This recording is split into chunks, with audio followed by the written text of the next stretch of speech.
When two people are living together for a long time, they influence a lot on each other. One can influence very bad in a bad way on the other person. On the other hand, the other person can influence a lot in a good way on the other person, the first person. So who are you in a relationship?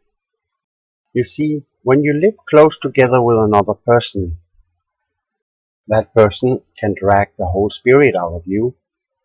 On the other hand, that person can also give you a lot of spirit. Are you dragging out the spirit from that person you're living with? Or are you the one who is giving all the spirit to the other person? None of it is good.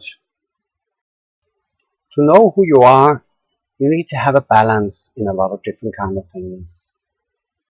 You need to know your body. You need to have a relation to your body. Are you satisfied with your body?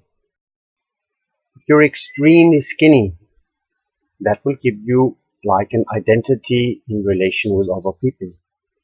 On the other hand, if you have an extreme overweight, that will also give you like an identity to other people. If you have a handicap, which is obviously for everybody, that also will give you an identity to other people. So also your body has a lot to do regarding how you feel and who you are.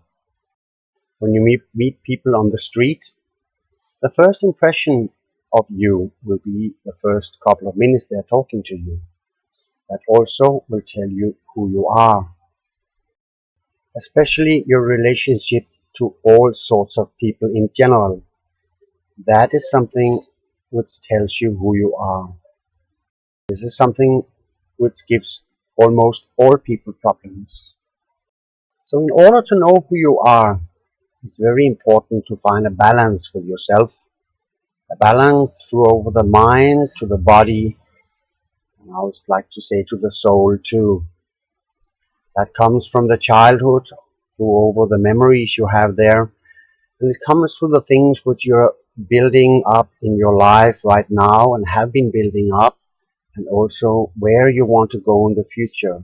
The relationship to other people, the way you treat them and they treat you, and what you accept and what you don't accept, is definitely things which are telling you who you are.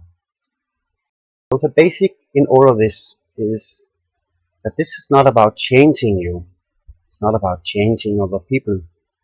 It's more about knowing what is actually going on, what have had going on in former times, and what is your plans for the future.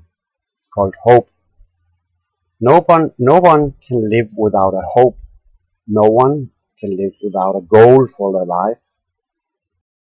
Knowing who you are is basically knowledge about how your brain is working.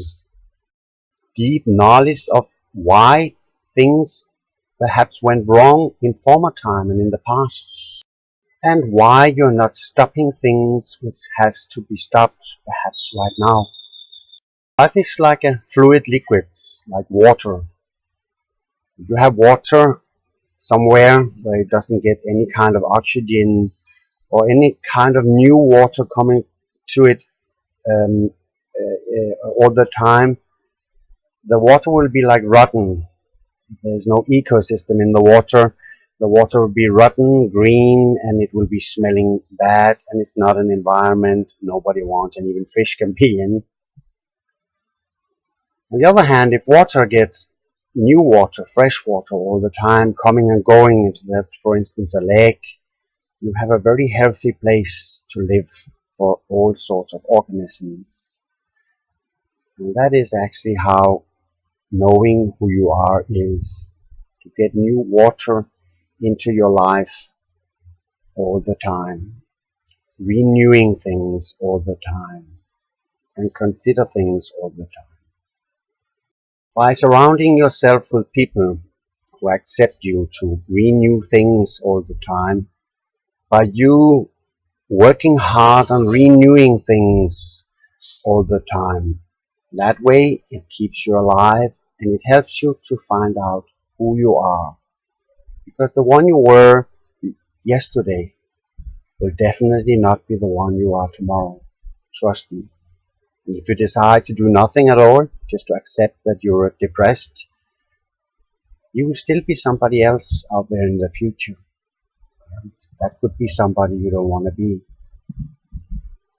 So work hard to find out who you are by using knowledge.